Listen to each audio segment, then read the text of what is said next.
नमस्कार, आप देख रहे हैं उत्तर प्रदेश टाइम्स और मैं हूं आपके साथ ज्योति मिश्रा। अयोध्या के बाद अब कन्नौज में भी समाजवादी पार्टी का बड़ा नेता दुष्कर्म के मामले में गिरफ्तार हुआ है। सपा नेता नवाब सिंह यादव को नाबालिग से रेप के प्रयास में गिरफ्तार किया गया है। नवाब सिंह सांसद डिंपल यादव के प्रतिनिधि रह चुके हैं। कन्नौज के सपा नेता नवाब सिंह यादव को नाबालिग लड़की से छेड़छाड़ के आरोप में गिरफ्तार किया गया है। अयोध्या मामले में घिरी सपा के लिए नवाब की गिरफ्तारी एक बड़ा झटका मानी जा रही है। इसकी दो बड़ी वजह है। पहली, नवाब कन्नौज से आते हैं जो अखिलेश यादव का संसदीय क्षेत्र है। दूसरी वजह, अखिलेश परिवार से नवाब की नजदीकियां काफी ज्यादा हैं। डिंपल जब कन्नौज से सांसद थी तब उन्होंने नवाब को अपना सांसद प्रतिनिधि नियुक्त किया था।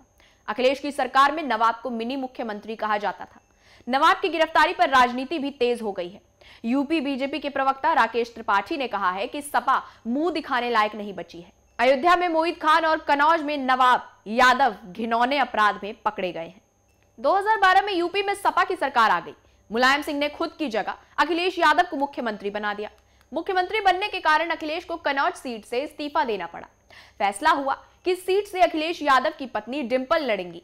2009 में डिंपल फिरोजाबाद सीट से चुनाव लड़ी थी, लेकिन उन्हें कांग्रेस के राज में बब्बर ने हरा दिया था। कन्नौज में सपा डिंपल को लेकर कोई रिस्क नहीं लेना चाहती थी, इसलिए चुनाव की कमान नवाब को सौंपी गई।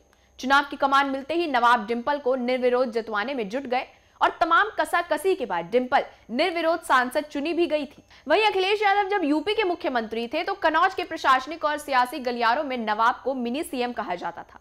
नवाब के घर पर कन्नौज में दरबार लगते थे और हर तरह के मामलों को वही सुलझाया करते थे। एक इंटरव्यू में इन आरोपों पर नवाब कहते हैं कि राजनीति लोगों के लिए ही करने आए हैं।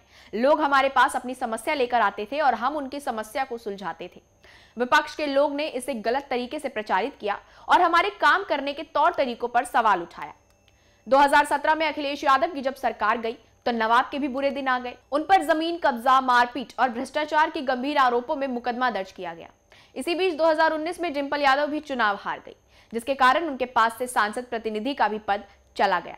2022 में नवाब विधानसभा का चुनाव लड़ना चाहते थे, लेकिन अखिलेश ने उन्हें टिकट नहीं दिया। नवाब नाराज होकर इस चुनाव में घर बैठ गए। 2024 में अखिलेश के कन्नौज से लड़ने पर वो फिर सक्रिय हुए। रणनीति से लेकर बूथ मैनेजमेंट तक की जिम्मेदारी उन्हीं पर रही। अखिलेश जीते तो उनके अच्छे दिन आने की भी बात कही जा रही थी, लेकिन अब नवाब पर जिस तरह से छेड़छाड़ का आरोप लगा है उससे अखिलेश भी बैकफुट पर आ गए हैं। हालांकि अखिलेश ने अभी तक इस पर कोई प्रतिक्रिया नहीं दी है।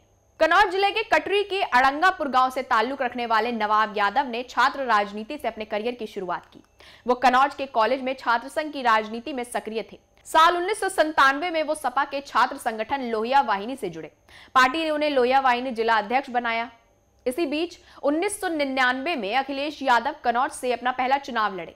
नवाब उनके संपर्क में आ गए। राजनीति का ककहरा सीख रहे अखिलेश यादव ने स्थानीय स्तर पर सक्रियता रखने और जमीन पर जनता से जुड़ाव रखने के लिए युवाओं की टीम बनाई। लोहिया वाहिनी जिला अध्यक्ष होने के नाते नवाब सिंह यादव उसमें अहम भूमिका में आ गए। धीरे धीरे वो अखिलेश के करीबी नेताओं में आ गए। 2006 में वो कन्नौज सदर सीट से ब्लॉक प्रमुख चुने गए थे। फिलहाल इस खबर में इतना ही। यूपी से जुड़ी तमाम बड़ी खबरों के लिए देखते रहिए उत्तर प्रदेश टाइम्स। धन्यवाद। हम हैं देश के दिल, उत्तर प्रदेश की धड़कन, उत्तर प्रदेश टाइम्स।